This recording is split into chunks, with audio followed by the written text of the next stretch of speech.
আচ্ছা, আজকে আমাদের পড়ানোর টপিক হচ্ছে যে ক্র্যাশ কোর্সটি চলছে, সেই ক্র্যাশ কোর্সে আমরা আজকে তোদের সাথে বেসিক অর্গ্যানিক কেমিস্ট্রির উপর একটা ক্লাস করব। তো বেসিক অর্গ্যানিক কেমিস্ট্রি যে বলতে এত সহজ লাগছে আমার, যে বেসিক অর্গ্যানিক কেমিস্ট্রির উপর একটা ক্লাস করব, বা আমরা যদি এটাকে ভাবি ওয়ান শর্ট ক্লাস, কিন্তু বেসিক অর্গ্যানিক কেমিস্ট্রিটা যদি ঠিক করে পড়তে হয় তাহলে সময় লাগবে আমাদের ধরে নে 1.5 মাস। মিনিমাম বললাম 1.5 মাস, ম্যাক্সিমাম বললাম 2 মাস। কারণ অর্গ্যানিক কেমিস্ট্রিটা টোটালটা দাঁড়িয়ে আছে কিন্তু এই জিওসি, যেটা জেনারেল অর্গ্যানিক কেমিস্ট্রি, এই বেসিকটার উপর দাঁড়িয়ে আছে। এবার এই বেসিকটা তোদের হয়তো মনে হবে যে স্যার একটু শর্টকাটে একটু করে নিই, স্যার আমাদের হয়ে যাবে। কখনোই ওটা হবে না। প্রচুর জিনিস আছে যেগুলো আমরা জানি না এখনো।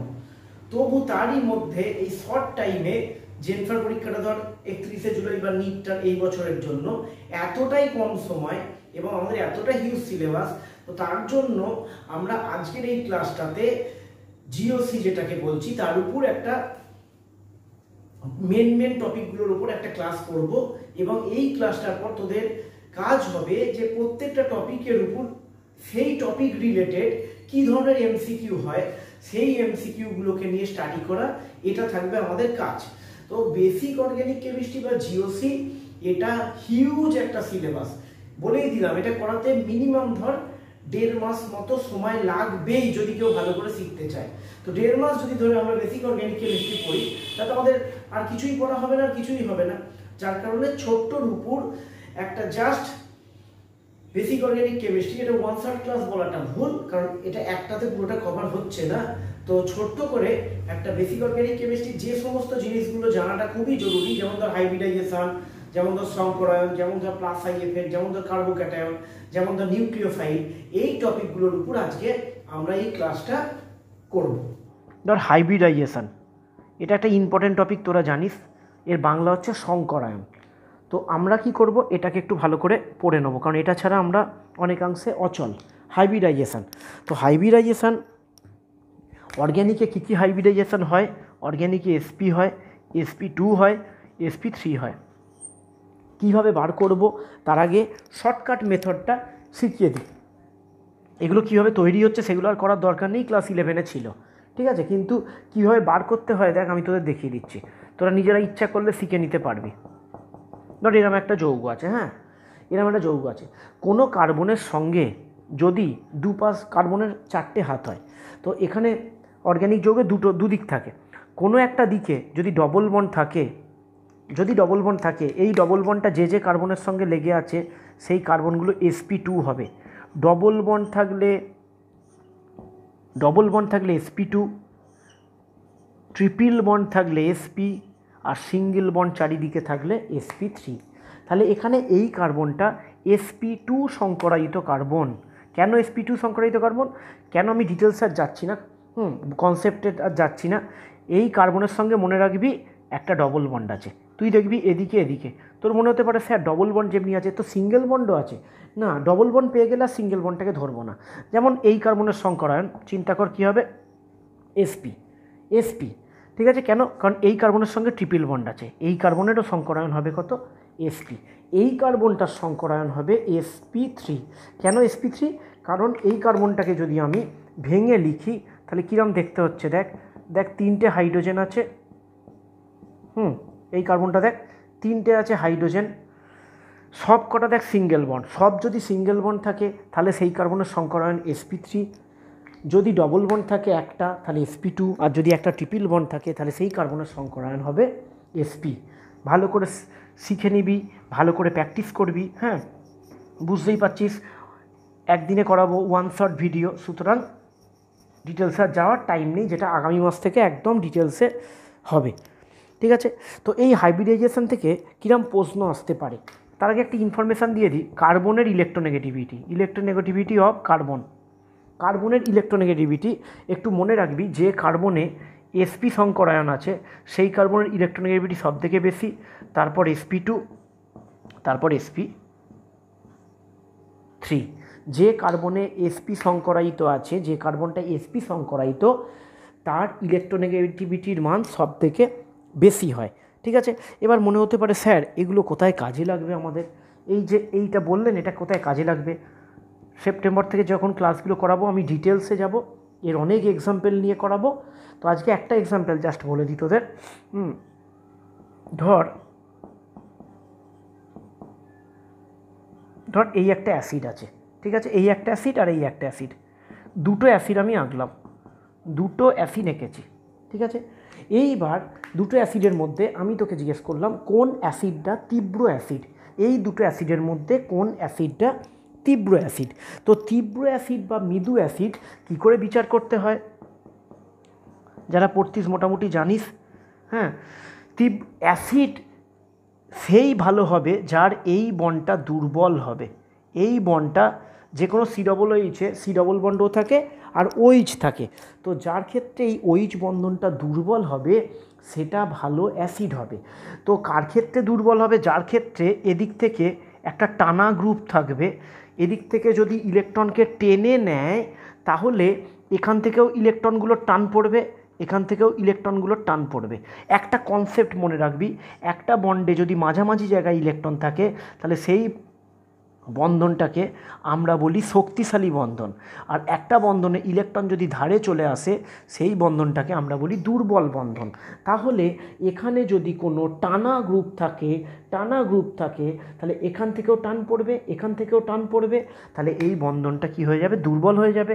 আর এই বন্ধন যত দুর্বল হয়ে যাবে তত H+ আয়নটা সহজে মুক্ত হতে পারবে, আর H+ আয়ন যত সহজে মুক্ত হতে পারবে সেই অ্যাসিডটা তত স্ট্রং হবে। তাহলে এবার দেখ, এই কার্বনটার সংকরায়ন sp, এই দুটোরই সংকরায়ন sp, এই কার্বনটার সংকরায়ন কিন্তু sp3, সব সিঙ্গেল বন্ড আছে, এটাও sp3। তাহলে আমি তোদের ওপরের লাইনে আমি তোদের ওপরের লাইনে লিখেছি যে কার্বনটা sp কার্বন সেই কার্বনটার ইলেকট্রোনেগেটিভিটি কী হবে, সেই কার্বনের ইলেকট্রোনেগেটিভিটি বেশি। তাহলে এই কার্বনটার ইলেকট্রোনেগেটিভিটি বেশি, তাহলে যেহেতু এই কার্বনটার ইলেকট্রোনেগেটিভিটি বেশি তাহলে এখানে ইলেকট্রনটা বেশি জোরে টানবে, তাই এইটা এর অ্যাসিডিটি কী হবে, এর অ্যাসিডিটি বেশি হবে। ঠিক আছে, ক্লিয়ার? কেন বেশি হলো বলে দিলাম, এইটা একটু মনে রাখবি। যে কার্বনের সংকরায়ন sp সেই কার্বনটা কী হয়, ইলেকট্রোনেগেটিভিটি বেশি হয়। ইলেকট্রোনেগেটিভিটি বেশি থাকলে বন্ধন ইলেকট্রন জোরকে টানবে, এই বন্ডটা দুর্বল হয়ে যাবে, সহজে H+ আয়ন ত্যাগ করবে, অ্যাসিডিটি ভালো হবে। ঠিক আছে, তো হাইব্রিডাইজেশন সংক্রান্ত এই ধরনের প্রশ্ন তোরা ফেস করতে পারিস। আচ্ছা, এই টপিকে, এই চ্যাপ্টারের নেক্সট আরেকটা যদি ইম্পর্টেন্ট টপিকে যাওয়া যায় সেইটা হচ্ছে বেসিক অর্গ্যানিক কেমিস্ট্রিতে আইসোমারিজম, সমবয়বতা, আইসোমারিজম। তো এখানে তোরা মাধ্যমিকেও পড়েছিস, 11এও পড়েছিস। আইসোমারিজমের এখানে কি পড়বি, পড়তে হবে একটু নিজেকে, আইসোমারিজমের ভাগগুলো পড়বি, ঠিক আছে। দেখবি অবস্থানগত সমবয়বতা, তারপরে গঠনগত সমবয়বতা, ঠিক আছে, শৃঙ্খলগত সমবয়বতা বিভিন্ন আসবে। তো এখানে আমি আজকে দুটো জিনিস একটু আলোচনা করে দেবো, একটা আসবে অপটিক্যাল আইসোমারিজম আর একটা আসবে টটোমারিজম। এই দুটো আমি আলোচনা একটুখানি করে দিচ্ছি। আর গঠনগতর আন্ডারেই পড়বে শৃঙ্খলগত, কার্যকরীমূলক, এই সমবয়বতাগুলো তোরা একটুখানি বই থেকে অতি অবশ্যই পড়বি। অসুবিধে হলে আমাকে ফোন করবি, আমি আইসোমারিজমের এই দুটো পয়েন্ট একটু আলোচনা করে দিচ্ছি। আলোকীয় অপটিক্যাল আইসোমারিজম মানে হচ্ছে আলোকীয় সমবয়বতা, আলোকীয় সমবয়বতাটা হচ্ছে অপটিক্যাল আইসোমারিজম। ঠিক আছে, দেখ, অপটিক্যাল আইসোমারিজম সেই যৌগই দেখাবে যেখানে কাইরাল কার্বন থাকবে, কাইরাল কার্বন যে যৌগের মধ্যে থাকবে সেই যৌগ আলোকীয় সমবয়বতা দেখাবে। এবার প্রশ্ন আসবে যে কাইরাল কার্বন কি, কার্বনের কটা হাত হয়, 4টে হাত হয়। 4টে হাতে যদি 4টে ডিফারেন্ট গ্রুপ অবস্থান করে, যাই হোক ABCD দিয়ে দিয়েছি, 4টে হাতে যদি 4টে ডিফারেন্ট গ্রুপ অবস্থান করে তাহলে সেই কার্বনটাকে আমরা বলি কাইরাল কার্বন। যেমন ধর এখানে H আছে, CH3 আছে, এখানে আছে CH2 CH3, আর এখানে মনে করা আছে ডয়টেরিয়াম। দেখ, 4টে হাতে 4টে আলাদা গ্রুপ আছে, তোর মনে হওয়ার কোনো কারণ নেই যে স্যার এখানেও কার্বন আছে, এখানেও তো কার্বন আছে। এখানে কার্বন থাকুক, এটা মিথাইল গ্রুপ, এটা হচ্ছে ইথাইল গ্রুপ, তাহলে 4টে হাতে যদি চারটে আলাদা আলাদা গ্রুপ থাকে সেই কার্বনকে আমরা বলছি কাইরাল কার্বন। আর যে যৌগে কাইরাল কার্বন থাকে সাধারণত কথাটা ইউজ করতে হবে, সেই যৌগগুলো আলোকীয় আইসোমারিজম দেখায়। যতগুলো কাইরাল কার্বন থাকবে, মনে কর একটা যৌগে একটা কাইরাল কার্বন আছে এইটা, তাহলে এর কটা আইসোমার হবে? এর আইসোমার হবে 2⁻⁴। মনে কর একটা যৌগে অনেক কাইরাল কার্বন আছে, হ্যাঁ, মনে কর 3টে কাইরাল কার্বন আছে একটা যৌগে, 3টে, মানে এখানে একটা আছে, এই কার্বনও মনে কর 4টে আলাদা আছে। ধর 3টে যদি কার্বন থাকে তাহলে তার আইসোমারিজম কত হবে? আলোকীয় 2⁻3। তার মানে কোনো যৌগে যদি n সংখ্যক কাইরাল কার্বন থাকে তাহলে তার আইসোমারিজম হবে, অপটিক্যাল আইসোমারিজম হবে 2⁻n। ঠিক আছে? আচ্ছা, এই আলোকীয় আইসোমারিজমের ক্ষেত্রে হ্যাঁ একটা জিনিস একটু দেখা, একটা উদাহরণ দেখাই। ধর এরকম আছে CH3, এইগুলোর সঙ্গে একটু পরিচিত হতে হবে। এইগুলো এক একটা কার্বন, আর কিছুই নয়, এগুলো হচ্ছে এক একটা কার্বন। ধর এরকম আছে HOH, ঠিক আছে?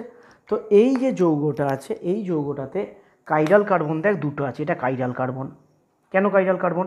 তুই দেখ এই কার্বনটায় এখানে H, এখানে OH, এখানে CH3, আর এই হাতটা এই বড় গ্রুপটা আছে, তাহলে চারটে আলাদা গ্রুপ যেহেতু, তাহলে ওই কার্বনটা কাইরাল কার্বন এবং এই কার্বনটাও কাইরাল কার্বন। কিন্তু যদি কোনো যৌগ এরকম গঠন হয় তা সেই যৌগগুলোকে আমরা বলি মেসো যৌগ, মেসো কম্পাউন্ড, মাসি নয়, মেসো কম্পাউন্ড। ঠিক আছে? মেসো কম্পাউন্ড যৌগগুলো কাইরাল কার্বন আছে ঠিকই, কাইরাল কার্বন আছে, বাট মেসো কম্পাউন্ড যৌগগুলো আলোক সক্রিয় হয় না, অপটিক্যালি এরা ইনঅ্যাক্টিভ হয়, এরা আলোকীয় আইসোমারিজম এরা দেখাবে না। তাহলে মেসো যৌগ কী? এবার মনে প্রশ্ন আসবে, স্যার মেসো যৌগ কী? যে সমস্ত যৌগে দেখবি ধর কাইরাল কার্বন আছে, ঠিক আছে, কিন্তু এখান থেকে যদি আমি একটা আয়না বসাই, তাহলে উপর পোর্শন আর নিচের পোর্শনটা যদি হুবহু সেম হয়, মানে এর প্রতিচ্ছবিটা এইটা দেখ, CH3, OH, H, এই যদি তাহলে আয়না বসাই, ওপর আর নিচের পোর্শনটা যদি সেম হয়, এইটাকে আমরা বলছি প্লেন অফ সিমেট্রি। মানে এখানে কি হচ্ছে? একটা সিমেট্রি থেকে যাচ্ছে। ঠিক আছে? তো এই সিমেট্রি থাকলে সেই সমস্ত যৌগগুলোকে আমরা বলি মেসো যৌগ। মেসো যৌগতে মনে রাখবি যতই কাইরাল কার্বন থাকুক ওরা আলোক সক্রিয় হয় না। কিন্তু এই যৌগটাই আলোক সক্রিয় হয়ে যাবে যদি OH-টা এদিকে চলে আসে আর H-টা ওদিকে চলে যায়, তাহলে আবার এটা আলোক সক্রিয় হয়ে যাবে। কেন? কারণ এখানে দেখ আর আলোক কী বলে সিমেট্রিটা আসছে না, তাহলে এই যৌগটা আলোক সক্রিয় হয়ে যাবে। তো বই যখন পড়বি একটু মেসো যৌগের জায়গাটাকে একটুখানি আমাদের দেখে নিতে হবে। ঠিক আছে?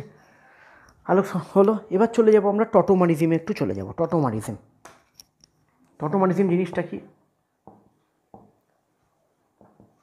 টটোমারিজম সাধারণত আমরা বেশি পড়ে থাকি কিটোইনল টটোমারিজম। এই জিনিসটা কি?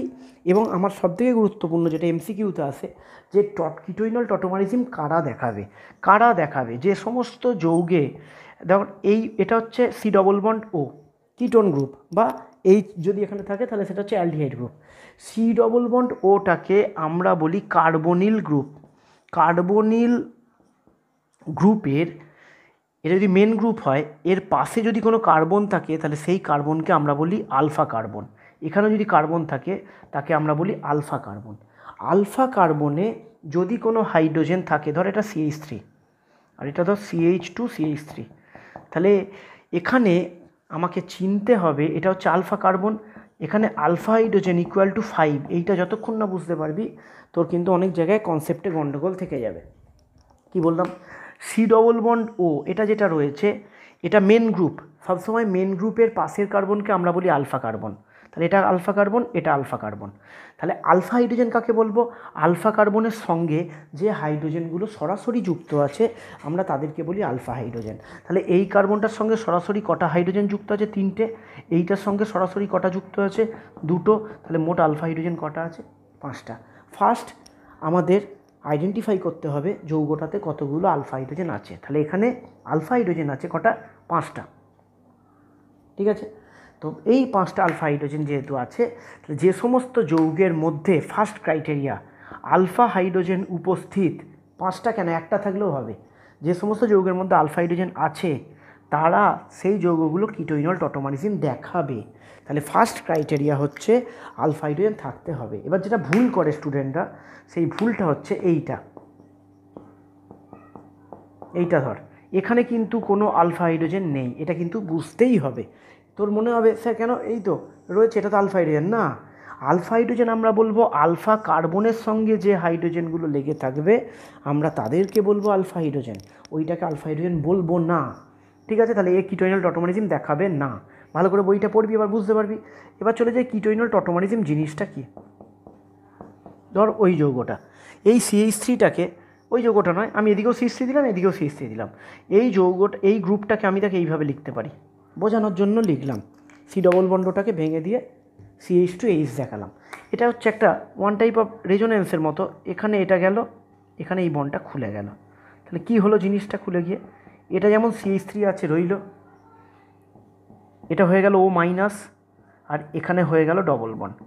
জিনিসটা কি হচ্ছে ভালো করে শুনবি, এখানে একটা বন্ডে ইলেকট্রন কটা থাকে, দুটো থাকে, একটা বন্ডে ইলেকট্রন থাকে দুটো, এই দুটো ইলেকট্রন এইখানে চলে গেল। তাহলে এই দুটো ইলেকট্রন যদি এখানে চলে যায়, তাহলে এখানে একটা বন্ড তো ছিল, এই বন্ডে দুটো ইলেকট্রন ছিল, তাছাড়াও এই দুটো চলে গেল বলে এখানে কি এসে গেল, ডবল বন্ড। তাহলে এই যে দুটো ইলেকট্রন ছিল, এই দুটো ইলেকট্রনের মধ্যে দেখ, একটা ইলেকট্রন কার্বনের সম্পত্তি, একটা ইলেকট্রন হাইড্রোজেনের সম্পত্তি। তাহলে এখানে হাইড্রোজেনের সম্পত্তিটাকেও এই কার্বন কেড়ে কুড়ে নিয়ে এখানে দিয়ে দিয়েছে।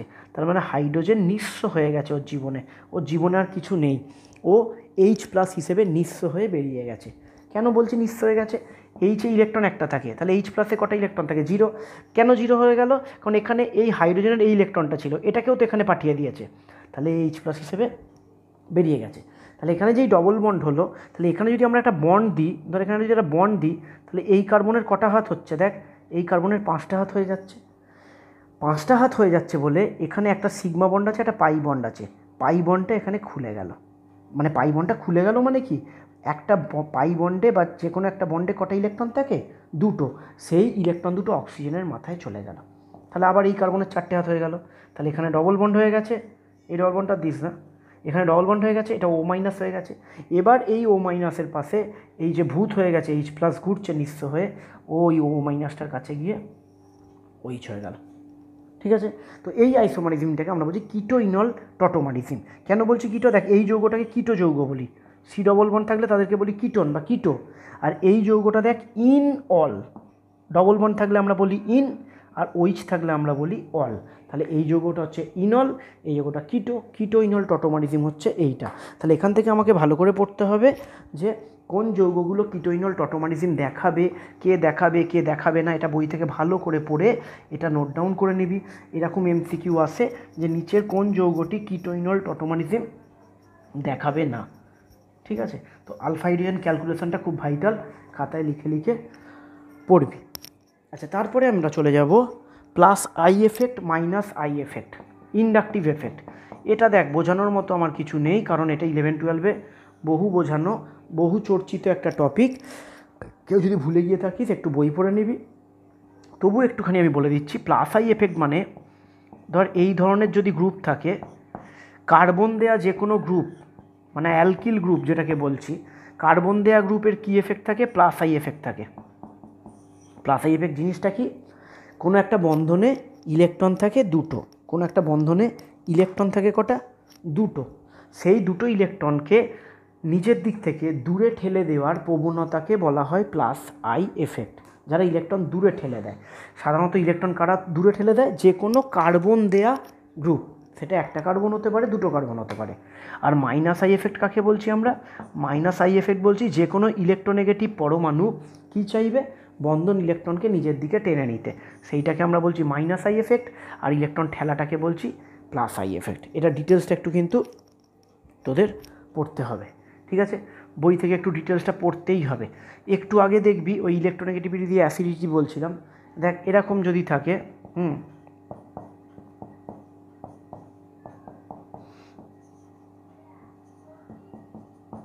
এই দুটোর মধ্যে কোনটা ভালো অ্যাসিড, এই টপিক থেকে এরকম কোশ্চেন আসে। এই দুটোর মধ্যে কোনটা ভালো অ্যাসিড। তোকে কি বলেছি, তোদের বলেছি যদি টানা গ্রুপ থাকে, দেখ সিএলটা ইলেকট্রন টানে, টানা গ্রুপ থাকলে তাহলে এই বন্ডটা কি হয়ে যাবে, দুর্বল হয়ে যাবে, তার মানে এটা বেশি ভালো অ্যাসিড। তার মানে কি শিখলি, এই গ্রুপটার টানা মানে কি এফেক্ট, টানা মানে মাইনাস আই এফেক্ট। আমার শর্টকাটে কি শিখলি, যে সমস্ত যৌগের সাথে আমরা দেখব মাইনাস আই এফেক্ট যুক্ত আছে, মানে কোনো টানা গ্রুপ যুক্ত আছে, তারা হচ্ছে ভালো অ্যাসিড, আর যেখানে ঠেলা গ্রুপ যুক্ত আছে তারা হচ্ছে বাজে অ্যাসিড। বুঝতে পেরেছিস, এ তো ঠেলে দিচ্ছে, ঠেলে দিলে ইলেকট্রনগুলো কী হবে, আরও মাঝখানে চলে যাবে, বন্ডটা দৃঢ় হয়ে যাবে। ঠিক আছে, তো এই ধরনের বিভিন্ন রকম কোশ্চেন এখান থেকে আসতে পারে। আচ্ছা, তারপরে চলে যাব আমরা কি কি টপিক পড়ব সেগুলো আমি ওভারভিউ করে দিচ্ছি একবার। আচ্ছা, এরপরে আমরা চলে যাব অ্যালকিনের সুস্থিতিতে। অ্যালকিনের সুস্থিতি, স্টেবিলিটি অফ অ্যালকিন। হ্যাঁ, অ্যালকিন আমরা বলি, টপিকটা হচ্ছে স্টেবিলিটি অফ অ্যালকিন।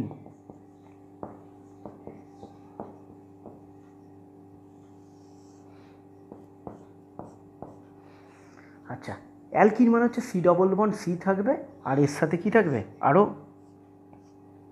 গ্রুপ থাকবে।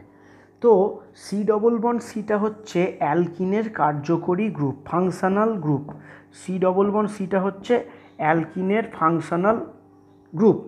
ফাংশনাল গ্রুপের পাশে যদি কোনো কার্বন থাকে, ধর এইটা খুব ইম্পর্টেন্ট কিন্তু, হ্যাঁ, এই ধর যৌগটা যদি থাকে, কার্যকরী গ্রুপের পাশের কার্বনকে আমরা বলি আলফা কার্বন।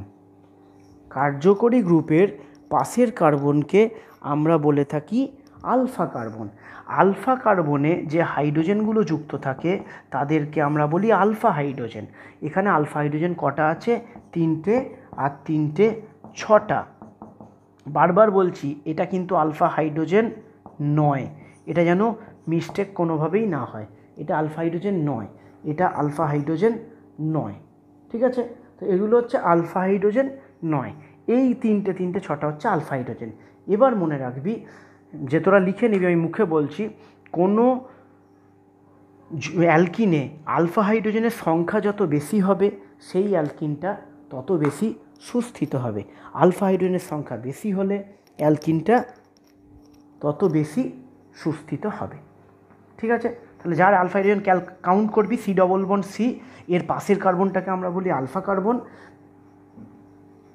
আলফা হাইড্রোজেনের সংখ্যা যত বেশি হবে যৌগটার সুস্থিতি তত কী হবে, বেশি হবে। আচ্ছা, এরপরে আমরা চলে যাব অত্যন্ত গুরুত্বপূর্ণ টপিক, রিঅ্যাকশান ইন্টারমিডিয়েট। রিঅ্যাকশান ইন্টারমিডিয়েট মানে একটা যৌগ, ধর কোনো বিক্রিয়া এ থেকে ডি তৈরি হচ্ছে, এ তো আর এ থেকে ডি এমনি এমনি তৈরি হচ্ছে না, হয়তো দেখা যাবে এ থেকে তৈরি হলো বি, বি থেকে তৈরি হচ্ছে ডি, তাহলে এই মাঝের যৌগগুলোকে আমরা বলছি অন্তর্বর্তী যৌগ বা ইন্টারমিডিয়েট। ঠিক আছে, অন্তর্বর্তী যৌগ বা ইন্টারমিডিয়েট। এই ইন্টারমিডিয়েট কী কী হয়, মোটামুটি এই ইন্টারমিডিয়েট হয় কার্বোক্যাটায়ন, কার্বন আয়ন, কার্বিন হয়, ঠিক আছে, মুক্তমূলক বা ফ্রি র্যাডিক্যাল হয়।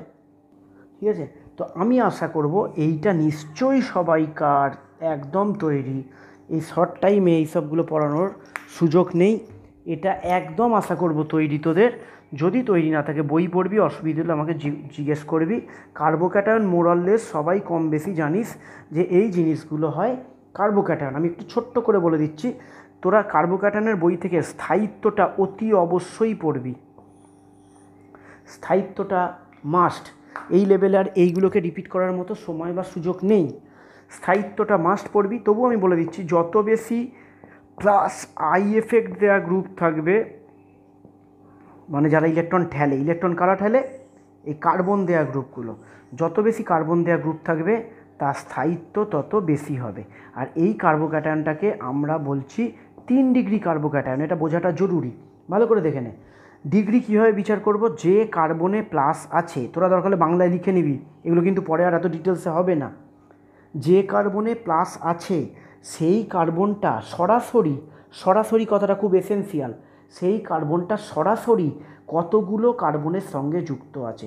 দেখ এখানে সরাসরি কটার সঙ্গে যুক্ত আছে, এখানে যদি এটা ধর থাকতো CH2CH3 তখন কিন্তু 4 ডিগ্রি নয়, ওই জন্য সরাসরি কথাটা বলছি। সরাসরি কটা কার্বনের সঙ্গে যুক্ত আছে, 3টে। ধর এরকম আছে, এটা হবে 1 ডিগ্রি, ঠিক আছে, সরাসরি একটা কার্বনের সঙ্গে। তো সুস্থিতি মনে রাখবি, কার্বোক্যাটায়নের বইতে পড়লে পেয়ে যাবি 2 degree 3 degree, 2 degree, 1 degree. 3 degree carbocation সব থেকে বেশি সুস্থিত হয়, তারপর 2 ডিগ্রি, তারপর 1 ডিগ্রি। তো আপাতত কার্বোক্যাটায়নটাই সব থেকে লাগবে। কার্বোক্যাটায়নটাকে ভালো করে তোরা একটু পড়ে নিবি। কার্বোক্যাটায়ন মাস্ট কিন্তু, হ্যাঁ, কার্বোক্যাটায়নটা ভালো করে পড়বি। তারপর যারা পারবি কার্বনায়ন আর মুক্তমূলকটা একটুখানি পড়ে নিবি। আচ্ছা, কার্বোক্যাটায়ন থেকে কোশ্চেন কীরকম থাকতে পারে মনে হতে পারে? কার্বোক্যাটায়ন থেকে ম্যাক্সিমাম কোশ্চেন থাকে যে কোন কার্বোক্যাটায়নটা বেশি সুস্থিত, কোন কার্বোক্যাটায়নটা কম সুস্থিত, এই জাতীয় কোশ্চেন কিন্তু সব থেকে বেশি থাকে। তো তোরা একটু দেখে নিবি ভালো করে। আমি কিছু কোশ্চেন পাঠিয়ে দেবো বা তোরা বই পড়বি। 10 তারিখের পরীক্ষাটা হবে, ঠিক ওই টাইমেই হবে, রাত 9টা থেকেই নেবো। হ্যাঁ, আজকে সবে কত তারিখ? 5 তারিখ। আশা করি আগের 2টো চ্যাপ্টার রেডি করে ফেলেছিস, হাইড্রোজেনটা পড়ে ফেলেছিস। এইটাকে ভালো করে এই 5 দিন পড়ে যাবি, ওইগুলো রিভিশন করবি। আচ্ছা, এরপরে চলে যাব যে টপিকগুলো কিন্তু তোরা বই থেকে পড়বি। আমি যে টপিকগুলো বললাম, অ্যারোমেটিসিটি মানে কোন যৌগ অ্যারোমেটিক, কোন যৌগ অ্যারোমেটিক নয়। আমি একদম উদাহরণ দিয়ে বোঝাই, হ্যাঁ, 2-1টা উদাহরণ দিয়ে বোঝাই। ধর এই একটা যৌগ, আচ্ছা আগে বলি বেনজিন। Benzene aromatic. কেন অ্যারোমেটিক? দেখ, বেনজিনে ইলেকট্রনগুলো রেজোনেন্সে অংশগ্রহণ করে এবং একটা ডবল বন্ড মানে, মনে রাখবি, একটা ডবল বন্ড মানে এই ডবল বন্ডটার মধ্যে পাই ইলেকট্রন আছে 2টো। তাহলে কতগুলো ডবল বন্ড আছে? 3টে। তাহলে বেনজিনে মোট পাই ইলেকট্রনের সংখ্যা কত? 6টা। এবার হুকেলের সূত্র কি বলেছে? যে সমস্ত যৌগে 4n+2 সংখ্যক পাই ইলেকট্রন থাকবে তারা অ্যারোমেটিক হতে পারে। 4n+2 সংখ্যক পাই ইলেকট্রন থাকতে হবে এবং তাদের কনজুগেশন থাকতে হবে। তাহলে এখানে কনজুগেশন মানে রেজোনেন্স, এরা ঘুরতে পারছে। এবং 4n+2 সংখ্যক মানে উনি বলেছিলেন n এর মান 0 হতে পারে, n এর মান 1 হতে পারে, 2 হতে পারে। n এর মান যদি 0 বসাই কত আসছে একটু দেখে নিই, 2। n এর মান 1 বসিয়ে কত আসছে দেখে নিই, 6। n এর মান 2 বসিয়ে কত আসছে দেখে নিই, 10। তো মোটামুটি এই ইলেকট্রনগুলো থাকলে যৌগগুলো কি হয়? অ্যারোমেটিক হয়। তাহলে এখানে মিলে যাচ্ছে, পাই ইলেকট্রন 6টা আছে, একই প্লেনে অবস্থান করছে কার্বনগুলো। তাহলে এই দেখ 6টা আছে, তাহলে এটা অ্যারোমেটিক। আচ্ছা, এবার এইটা একটু বলি, দেখ এইটা একটু বুঝে নিবি ভালো করে। প্রশ্ন হচ্ছে এই যৌগটা কি অ্যারোমেটিক? দেখ এখানে পাই ইলেকট্রনের সংখ্যা কতগুলো আছে? দেখ 2টো। এবং এখানে দেখ কনজুগেশনও আছে, এ ছুটে যেতে পারছে। কেন ছুটে যেতে পারছে? কেন কি? এখানে ইলেকট্রনের ঘাটতি আছে, এই ঘাটতিটা মেটানোর জন্য এই পাই ইলেকট্রনটা এখানে গেল। যখন এখানে গেল তখন এর ঘাটতিটা মিটলো, এর ঘাটতি হয়ে গেল। কেন হলো? কারণ এই যে ডবল বন্ডটা ছিল, এই ডবল বন্ডটা কোন কোন কার্বনের ছিল? এই 2টো কার্বনের মধ্যে ছিল। তো এ যেই চলে গেল এর অসুবিধা হলো না, কারণ এ এখানে পেয়ে গেছে, এর ঘাটতি হলো। তো যাই হোক, ঘাটতি হোক আর যাই হোক, 2টো ইলেকট্রন আছে, এটা হচ্ছে অ্যারোমেটিক, ঠিক আছে। আচ্ছা, আর একটা উদাহরণে যাই। এটা প্লাস ছিল, এটা কি অ্যারোমেটিক? আচ্ছা, এখানে পাই ইলেকট্রন কতগুলো আছে? দেখ এখানে রেজোনেন্স এরম হতে পারে, কিন্তু এই নেগেটিভ মানে 2টো ইলেকট্রন এখানে এলো, আবার এটা এখানে গেল, রেজোনেন্স হতে পারে। তো এখানে পাই ইলেকট্রন আছে 4টে, তো না, রং। এখানে পাই ইলেকট্রন আছে 6টা। এটা একটু ভালো করে বুঝে নিবি। পাই ইলেকট্রন 6টা। কেন 6টা? কারণ এও তো রেজোনেন্সে, এই 2টো ইলেকট্রনও তো রেজোনেন্স অংশগ্রহণ করছে, মানে এর পরের স্টেপে এখানে ডবল বন্ড হয়ে যাবে, এখানে হয়ে যাবে, এখানে নেগেটিভ হয়ে যাবে। তার মানে এই নেগেটিভ থাকলে সে যদি রেজোনেন্সে অংশগ্রহণ করে, এটাকেও 2টো পাই ইলেকট্রন ধরতে হবে। তাহলে এটা 2টো, এটা 2টো, এটা 2টো, মোট কটা হলো? 6টা। এবং কনজুগেশন হচ্ছে। তার মানে কি শিখলাম? মাইনাস থাকলে তাকে 2টো পাই ইলেকট্রন ধরবো, কিন্তু প্লাস থাকলে তাকে আমরা ধরবো না। বোঝা গেছে? আচ্ছা, এই গেল অ্যারোমেটিসিটি। কিরম কোশ্চেন দেবে? যে 2টো উদাহরণ ধর দিলাম, যে নিচের কোন যৌগটি অ্যারোমেটিক, কোন যৌগটি অ্যারোমেটিক নয়, ঠিক আছে, এই ধরনের কোশ্চেন বই ঘেঁটে ভালো করে পড়ে ফেলবি, ঠিক আছে। আচ্ছা, এরপরে চলে যাচ্ছি আমরা, প্রায় শেষের পথে চলে এসেছি, নিউক্লিওফাইল। এরপর আমরা চলে যাব নিউক্লিওফাইল টপিকটায়। আচ্ছা দেখ, নিউক্লিওফাইল মানে হচ্ছে, আমি এটা উদাহরণ দিয়ে বিচার করাই, হ্যাঁ। ধর আমি দুটো উদাহরণ দিচ্ছি। একটা হচ্ছে O C6H5-, টপিক হচ্ছে নিউক্লিওফাইল, O C6H5-, আর একটা আছে OCH3-। আমি তোকে বললাম কোনটা ভালো নিউক্লিওফাইল। নিউক্লিওফাইল মানে মনে রাখবি যে এই ইলেকট্রন, একটা নেগেটিভ মানে তো ইলেকট্রন, এই ইলেকট্রনের ঘনত্বটা মানে যত বেশি ইলেকট্রনের ঘনত্বটা বাড়বে তার নিউক্লিওফিলিসিটি মানে তার নিউক্লিওফাইল ক্যারেক্টার, চরিত্রটা তত বেশি হবে। জিনিসটা কি? তার নিউক্লিওফাইল মানে জিনিসটা কি? নিউক্লিওফাইলকে শর্টে NU- করে লেখা হয়। এরা কি করে? এই নেগেটিভগুলো কোনো একটা পজিটিভ সেন্টারে গিয়ে অ্যাটাক করে। এবার একটা নিউক্লিওফাইলের নিউক্লিওফিলিক চরিত্র বা নিউক্লিওফিলিসিটি ততটাই বাড়বে, এর মাথায় যত বেশি নেগেটিভ থাকবে ও তত তাড়াতাড়ি গিয়ে এখানে অ্যাটাকটা করবে। ঠিক আছে? তাহলে আমার নিউক্লিওফাইল কোনটা ভালো তার বিচার্য বিষয় হচ্ছে এই নেগেটিভ যে আধানটা রয়েছে তার পরিমাণ। এই যে নেগেটিভ আধানের পরিমাণটা যত বাড়বে তত, মানে ধর না নেগেটিভ মানে কি, ইলেকট্রনগুলো দিয়ে অ্যাটাক করাচ্ছে।